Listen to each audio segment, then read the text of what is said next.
तो ये जो रैंक, ये जो आपका रिजल्ट वाला रिएक्शन था, ये लाने के लिए कोई स्ट्रैटेजी बनाई होगी आपने? तो मतलब अभी जैसा आपने बोला कि 8 दिन आपका टेस्ट सीरीज ने बहुत हेल्प करी थी, तो एक बार समझा सकते हो कि ध्रुव कोचिंग क्लासेस का जो टेस्ट का स्ट्रक्चर होता है, क्लास टेस्ट का या टेस्ट सीरीज का, वो कैसा होता है, किस हिसाब से होता है? कोई ऐसा सब्जेक्ट जो स्टार्टिंग से ही बहुत वीक लगता था, ये कवर करने में, अब क्योंकि टेस्ट की बात चल रही है, 100% सिलेबस कवर करा जाएगा। तो अगर स्ट्रैटेजी में आप ये बताना चाहो कि दोनों ग्रुप्स को साइमल्टेनियसली करना चाहिए या पहले एक ग्रुप खत्म कर लो फिर दूसरा, आप जो बच्चे जून में एग्जाम देना चाह रहे हैं उनके लिए कोई मैसेज आप देना चाहते हो?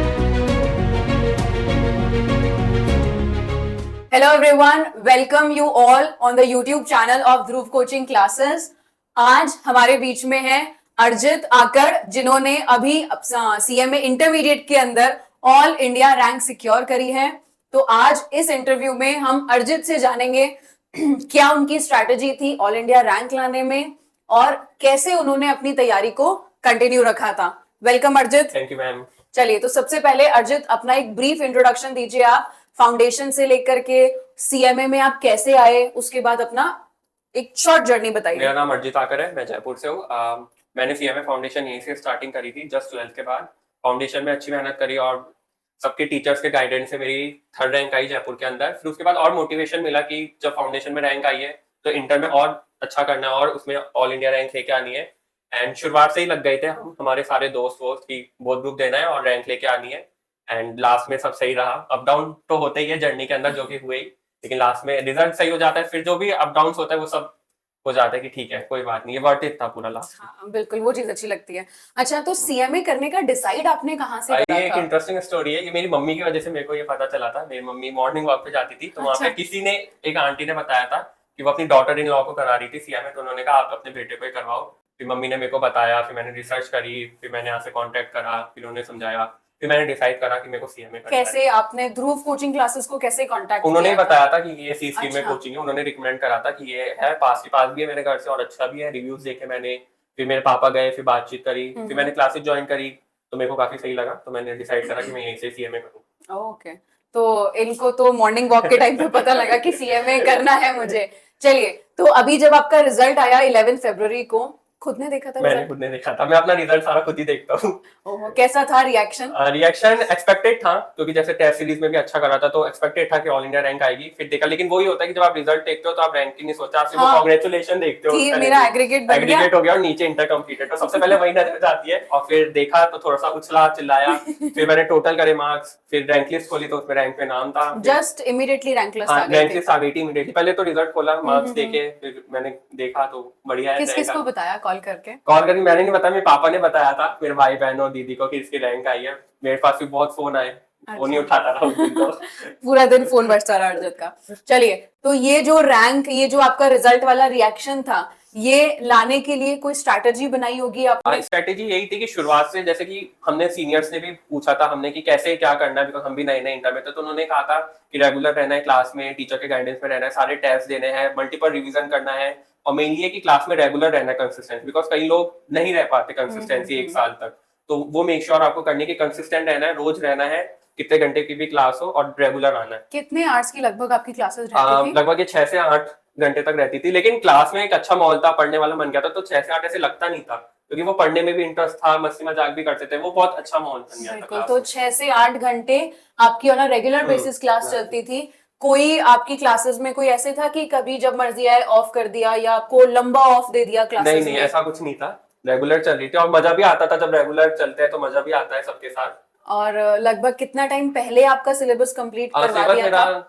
4 महीने पहले, 5 महीने पहले हो गया था, लेकिन फिर मेरा थोड़ा सा टाइम लगता है, 1 महीने बाद हुआ था, बिकॉज बहुत 8 सब्जेक्ट होते हैं, उसको कवर करने में थोड़ा टाइम लगता है। फिर उसके बाद टेस्ट सीरीज स्टार्ट हो गई थी, तो कुछ बचा हुआ कुछ रह जाता है थोड़ा बहुत सब्जेक्ट में, तो वो वहां से कवर हो गया था। अच्छा, तो ये जो 8 सब्जेक्ट्स आपके डेली क्लासेस चलती थी, ये आप डेली घर जाकर के पढ़ते थे? पढ़ते थे, कभी मतलब मिल जाता था टाइम, बिकॉज आप क्लास में अच्छे से रहते हो तो बहुत कम टाइम में वो रिवाइज हो जाता है घर जाके, तो मजा रहता था। मतलब लगभग आपका 6 से 8 घंटे का जो क्लासेस का कंटेंट था, वो घर जाकर के आपको अप्रोक्सीमेट कितना टाइम लगता था? 2-3 घंटे हो जाते थे, फिर थोड़ा सा रिवीजन कर लेता था मैं रात को, कि 1-2 घंटे जो पढ़ा हुआ है पीछे, जो मेरे को भूल रहा है वो कर लेता था। अच्छा, तो अगर स्ट्रैटेजी में आप ये बताना चाहो कि दोनों ग्रुप्स को साइमल्टेनियसली करना चाहिए या पहले एक ग्रुप खत्म कर लो फिर दूसरा स्टार्ट हाँ, करो? पहले एक ग्रुप कंप्लीट, मेरे को लगता है पहले ग्रुप फर्स्ट थोड़ा सा चालू करो 2-3 महीने, तो आप उसमें, क्योंकि टाइम लगता है, थोड़ा सा नया नया होता है। फिर उसके बाद 2-3 महीने बाद आप सेटल हो जाते हो, आपकी मेजोरिटी ग्रुप 1 की चीज आपको समझ में आ जाती है, फिर आप ग्रुप 2 स्टार्ट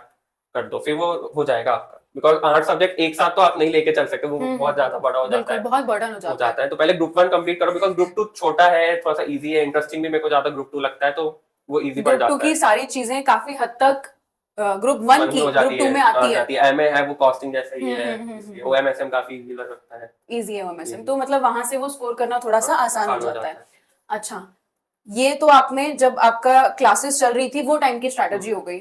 8 दिन लगातार एग्जाम देने का कैसे वो थोड़ा सा बना? होता है, क्योंकि साल भर वही एक था कि 8 दिन 8 पेपर कैसे देना कैसे है। होगा? लेकिन मैं आपको बताऊं, जब वो 8 दिन आए तो इतना मेरे को लगा नहीं, बिकॉज टेस्ट सीरीज हमारी हुई, क्लास टेस्ट हुई, मल्टीपल रिवीजन करे, तो वो एक आदत पड़ गई थी। और यहाँ पे 2 बार फुल टेस्ट सीरीज दी मैंने नवंबर में, तो वो एक आदत पड़ गई थी ब्रेन को कि ठीक है, आधे दिन के अंदर ये कोर्स कंप्लीट हो जाता है रिवीजन, और वो एक्चुअल में हो जाता है। बस उसके लिए आपको पूरे साल से लेके स्टार्टिंग तक, स्टार्ट से लेके एंडिंग तक पूरा आपको कंटिन्यू रहना पड़ेगा, सारे टेस्ट देने पड़ेंगे, फुल टेस्ट सीरीज देनी पड़ेगी। फिर उसके बाद आप रिलैक्स हो जाते हो। फिर वो 8 दिन आता है, तो थोड़ा सा तो होता ही है असर बसर, लेकिन वो मेंटेनेबल होता है कि ठीक है, वो हो जाता है। अच्छा, तो मतलब अभी जैसा आपने बोला कि 8 दिन आपका टेस्ट सीरीज ने बहुत हेल्प करी हेल्प थी, करी। तो एक बार समझा सकते हो कि ध्रुव कोचिंग क्लासेस का जो टेस्ट का स्ट्रक्चर होता है, क्लास टेस्ट का या टेस्ट सीरीज का, वो कैसा होता है, किस हिसाब से होता है, आपके जो पेपर्स का लेवल होता है वो क्या होता है, एंड प्लस आपको पेपर चेक होकर के मिल जाते हैं क्या? मेरा ये सवाल है, क्या आपको मिल जाते हैं आपके मार्क्स? दूसरी चीज, जो चेकिंग होती है वो बहुत लीनियंट करी जाती है या सेम इंस्टीट्यूट के पैटर्न के हिसाब से करी जाती है? ये सब आप एक बार क्लैरिफाई करिए शुरुआत में तो प्लीज। क्लास टेस्ट चलता है, फिर कोर्स खत्म हो क्लास जाता है। टेस्ट हर टॉपिक का हाँ, वो होता रहता वीकली है, चैप्टर वाइज मेजॉरिटी वो होते रहते हैं। सब्जेक्ट्स जैसे का। ग्रुप 2 खत्म हो गया, फिर ग्रुप 1 के स्टार्ट हो गए, तो वो एक बेनिफिट मिला कि ग्रुप 1 ग्रुप 2 दोनों पे पकड़ रही है एक साथ। फिर उसके बाद 1 महीने का गैप मिला। उसके बाद फिर सितंबर में टेस्ट सीरीज स्टार्ट हो गई, फिर पार्शियल टेस्ट सीरीज हुई, जिसमें पूरा कोर्स कवर अप हुआ, सब्जेक्ट्स को काटा गया। फिर उसके बाद नवंबर में 2 फुल टेस्ट सीरीज हुई, तो बिल्कुल लगातार 8 दिन तो वो दिया। और जो चेकिंग की है वो सही थी, जो इंस्टीट्यूट के हिसाब से होती है ना, बहुत ज्यादा हार्ड ना बहुत ज्यादा था, मतलब पता चलता था कि मार्क्स क्यों काटे, क्यों दिए। और फिर टीचर भी बोलते थे कि ये सही नहीं है, वो सही नहीं है, इसको करेक्ट करो।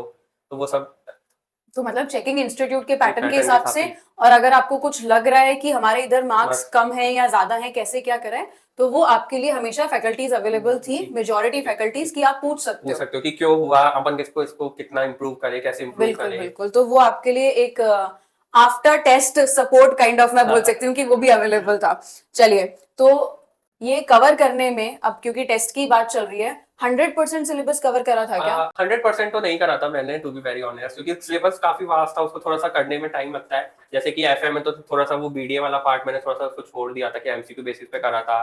थोड़ी सी एसएम भी छोड़ दी थी, ओएम का अच्छा था, तो मतलब आप स्ट्रेटेजी बना सकते हो, बिकॉज 2 क्वेश्चन आप छोड़ सकते हो, तो आप उस तरीके से कर सकते हो कि थोड़ा बहुत आप छोड़ दो, लेकिन जो आप कर रहे हो उसको आपको पूरा अच्छे से करना है। ऐसा नहीं है कि फिर उसको भी आप अच्छे से नहीं कर रहे हो तो फिर आप बाद में तकलीफ होगी। तो जो कर रहे हो 80-90% कर रहे हो, लेकिन उसको बहुत अच्छी तरीके से कर दो, तो आप 100% पेपर अटेम्प्ट कर सकते हो। तो ये 80% करने के लिए आपने कोई एबीसी एनालिसिस बनाया था हाँ, अपना? करा था कि प्रीवियस ईयर में क्या आ रहा है, किस तरीके से हम्म। सवाल पूछ रहे हैं, इसमें से टॉपिक आ रहा है, इस पे ऐसा आता है, तो वो सब करा था मैंने। अच्छा, कोई ऐसा सब्जेक्ट जो स्टार्टिंग से ही बहुत वीक लगता था? मेरे को टैक्स वीक लगता था, टू बी वेरी ऑनेस्ट, लेकिन अच्छा, मैं टैक्स में मार्क्स पूछना चाहूंगी, आपके कितने मार्क्स थे टैक्स में? 80। 80 मार्क्स और टैक्स वीक लगता था, ऐसा कैसे? पता नहीं, शुरुआत में लगता था, क्योंकि टैक्स थोड़ा सा जीएसटी सही लगता था, थोड़ा सा डीटी का ऐसा था कि पता नहीं डीटी क्या है, तो इतना बड़ा है, हार्ड लगती कैसे क्या थी। होगा? हाँ, लेकिन यही था कि जो हार्ड सब्जेक्ट होता है उस पर मैंने मेहनत करी, तो वो आज सबसे हाई स्कोरिंग मेरा रहा। तो ऐसी बात नहीं है कि जो सब्जेक्ट आपको अच्छा नहीं लग रहा, आप उसमें मेहनत करो और वो रिजल्ट पक्का और शायद टेस्ट भी आपके हर टॉपिक का टेस्ट लिया था मैंने, टॉपिक का लिया था, चैप्टर वाइज लिया था मैम ने, तो डीटी का पीजीबीपी पूरे 100 100 नंबर नंबर का सैलरी का हुआ था, तो along with the cash prize. तो वो टेस्ट में आपको टैक्सेशन जैसे सब्जेक्ट ने आपने अच्छी मेहनत करके करी उसके लिए पढ़ा, और फिर उसमें हाईएस्ट नंबर भी अर्जित के टैक्स में ही आए, जिसमें डर लगता था। और फेवरेट सब्जेक्ट कौन सा था? Favourite subject FA, FM, costing, ये सब। कितने मार्क्स आए एफए के अंदर? एफए के अंदर में 78 आए, एफएम के अंदर 71 आए। गजब करते हो, मतलब इंस्टीट्यूट बोलेगा आओ कहाँ थे हमारे ये कोहिनूर वाले हीरे। चलिए, तो कोई मेजर चैलेंज जो आपने अपनी ये इंटरमीडिएट की जर्नी में फेस करा था? चैलेंज ऐसा था कि जैसे अपन क्लास कर रहे हैं रेगुलर, तो तब सारी चीजें समझ में आती थी, सब अपन क्वेश्चन करते थे। लेकिन जब क्या होता था, जैसे क्लासेस खत्म हो गई, अब अपन प्रिपेयर कर रहे हैं, 4 महीने बचे हैं, तो उसके अंदर 8 सब्जेक्ट का थोड़ा सा पढ़ना मुश्किल होता है, बिकॉज आप कंफ्यूज हो जाते हो कि पहले कौन सा सब्जेक्ट पढ़े, क्या करे। तो क्या होता था कि कोई सब्जेक्ट पढ़ रहा हो तो वो दूसरा सब्जेक्ट थोड़ा सा निकल जाता था, ऐसा भूल लगता था जाते हैं। दिमाग से निकल गया। हाँ, ये भी मेरा सवाल है, ये आपने कैसे मैनेज करा कि भाई मैंने आज सपोज मैंने एफए उठाया है, 2 दिन मैंने एफए करा, अब ऐसा तो है नहीं कि 4 महीने एफए ही कर लूंगी मैं, नहीं, 2 दिन एफए करा, फिर जब मैंने एफए के बाद सपोज टैक्स उठाया तो मैं एफए भूल गई, तो ये आपने कैसे ओवरकम करा और कैसे मैनेज करा? पहले तो लगता था कि कुछ नहीं आ रहा, लेकिन धीरे धीरे समझ में आया कि एक नॉर्मल है, अपन भूले गए 8 सब्जेक्ट है। लेकिन यही है कि आप रेगुलर आप पढ़ते रहो आप, क्योंकि आप एक ही चीज को इतनी बार पढ़ लोगे ना, फिर लास्ट में जाके सब दिमाग में आ जाएंगे आपके 8 सब्जेक्ट। तो ऐसी बात नहीं हो सकता अभी आपकी जर्नी में आपको ऐसा लगे कभी कभार कि बहुत ग्रुप हो नहीं रहा या 8 सब्जेक्ट, लेकिन मेरे को लगता है ये नॉर्मल है, ये जर्नी का पार्ट है। बिल्कुल, ये सबके साथ सबके होता साथ है। होता है। हम एक चीज पढ़ते हैं, जैसे ही हम दूसरी चीज पे जाएंगे ना हम पुरानी चीज भूलेंगे, बट ऐसा नहीं है कि वो कंप्लीटली दिमाग से वैनिश हो जाता है। वो आप रहती है। गजनी नहीं बनते हो, एकदम नहीं भूलोगे उस चीज को, और इनफैक्ट गजनी बन भी जाते हो, 15 मिनट बाद याद आ जाएगा कि हमने ये पढ़ा था। आप उसको 1-2 बार और रिवाइज करोगे, वो आ बिल्कुल। जाएगी चीज। आप गो थ्रू करोगे तो वो चीज आपको आ जाएगी। अच्छा, अपार्ट फ्रॉम ऑल दिस, सबसे बड़ा मोटिवेटिंग फैक्टर क्या था आपके लिए? मोटिवेटिंग 2-3 थे। एक तो ये था कि रैंक लेके आनी, और दूसरा मेरी मम्मी की बहुत इच्छा थी कि मैं घर में ऑल इंडिया रैंक लेके आऊं, बिकॉज हमारे आसपास कोई नहीं लेके आया था, और बड़ी उम्मीदें थी मम्मी पापा को कि बेटा ऑल इंडिया रैंक लेके आएगा। तो वो एक मोटिवेट यही था कि रिजल्ट वाले दिन लिस्ट के अंदर मेरा नाम होना चाहिए। तो वो सबसे बड़ा मोटिवेशन फैक्टर था, और ये भी था कि इंटर तो क्लियर करना ही है। स्टार्टिंग से एक गोल था रैंक का कि मैंने फाउंडेशन में भी इतना अच्छा करा है, तो अब इंटरमीडिएट में भी मुझे ऑल इंडिया रैंक लेकर के आनी है। वाह, ये एक ना एक मोटिवेटिंग फैक्टर जरूर हर किसी की लाइफ में होता है, और उसी की वजह से आप कुछ ना कुछ अचीव कर पाते हो। Very nice. आप जो बच्चे जून में एग्जाम देना चाह रहे हैं उनके लिए कोई मैसेज आप देना चाहते हो? मैसेज यही है कि जैसे अभी जो टाइम चल रहा है वो उस हिसाब में कई बार बच्चे डिमोटिवेट हो जाते हो। जैसे अभी आपको ऐसा लग रहा होगा कि मेरी जर्नी में बिल्कुल अब थी, ऐसा नहीं था, बहुत बार डाउन भी आया है, कई बार टेस्ट में अच्छे मार्क्स भी नहीं आए हैं। ऐसी बात नहीं कि मेरे हर टेस्ट में अच्छे मार्क्स आए हैं, लेकिन यही है कि आपको उससे उबरना पड़ेगा, आपको अपनी कमियों को जानना पड़ेगा, क्या है, टीचर से डिस्कस करने पड़ेंगे। हम जैसे डाउट थे तो मेरा बैच काफी अच्छा था कि मेरे को ऐसे दोस्त मिलते, हम एक दूसरे से भी डाउट पूछते थे, तो वो काफी अच्छा रहता था। तो यही है कि कभी आपको डाउन लगे कि हो नहीं रहा, तो आपको रिलैक्स रहना है, काम रहना है, मेडिटेशन करना है, टीचर से पूछना है, और उसको बाउंस बैक करना है। तो मैं ये कहूंगा बस कि दिमाग को बिल्कुल रिलैक्स शांत रहो, काम रहो रखना, एकदम। अपनी मेहनत पे करना, शुरुआत से लगे हुए हो, अभी भी लगे हुए रहोगे। एग्जाम में हो सकता है आपको थोड़ी सी, मतलब एग्जाम से पहले वो एंजाइटी हो जाती है कि कुछ आ नहीं रहा, बिल्कुल। कैसे होएगा, लेकिन वो नॉर्मल है। बिल्कुल अपने प्रिपरेशन पे आपको कॉन्फिडेंट रहो और एग्जाम देके आओ, बढ़िया जाएगा। अरे थैंक यू सो मच अर्जित।